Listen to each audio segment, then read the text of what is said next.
Leslie Meredith with Breakbulk Events and Media. I have Andreas from Liebherr here with me in the studio. We've just finished a panel on the wind market. Tell me your role on that panel. Yes, very much. We talked about the challenges of each and every, either it's a component manufacturer or if it's a heavy lift carrier, or in my case, crane manufacturer. I talked about 10 years ago, we talked about a crane which had the possibility of lifting 140 tons. Yep. And we said this is the biggest crane we will ever need. Nobody will ever need bigger cranes. Then we talked about 200-ton crane. We thought now it's enough because windmill components back in these days were only a few tons.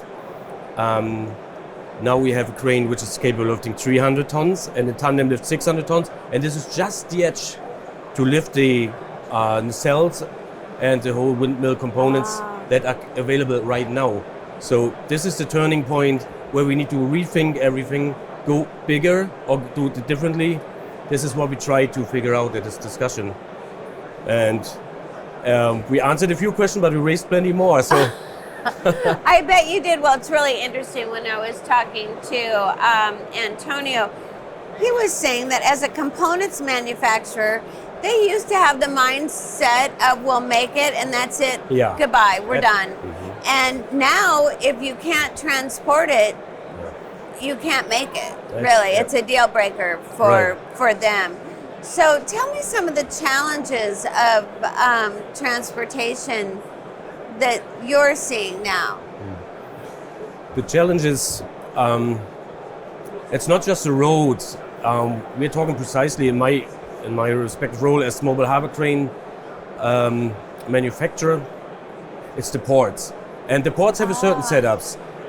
If you're at the land site somewhere building windmills on a concrete ground, on some of the fields, you can put as much load as you want to the ground. If we talk about a port structure where we have piled piers with just concrete on top, they have a certain limit.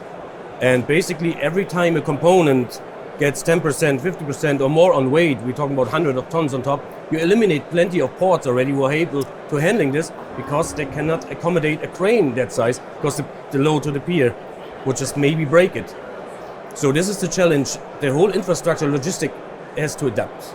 And you can adapt equipment to a certain amount, but at one point you have to also adapt infrastructure in the ports and the roads, the bridges, trains, whatever you need. And this is just at the moment, from my opinion, we are at a turning point because the components are so heavy, so long that we need to rethink basically everything at a certain stage. And we're not talking about 5 years or 10 years, we're talking about 1 to 2 years. Wow, that's fast, isn't Absolutely. it? And the growth is, in preparation for this, I just went through all the numbers worldwide, and the growth in this whole sector will not stop at any point near. So we're talking about 2040, 2050, where we still have projects and still keep on developing. So maybe after this something changes, but for now, there's a straight line up. Everything will be different. In a way, good news, right? Perfect. A lot of business, right? We love that. Absolutely. And I'm happy to be a part of that, of course.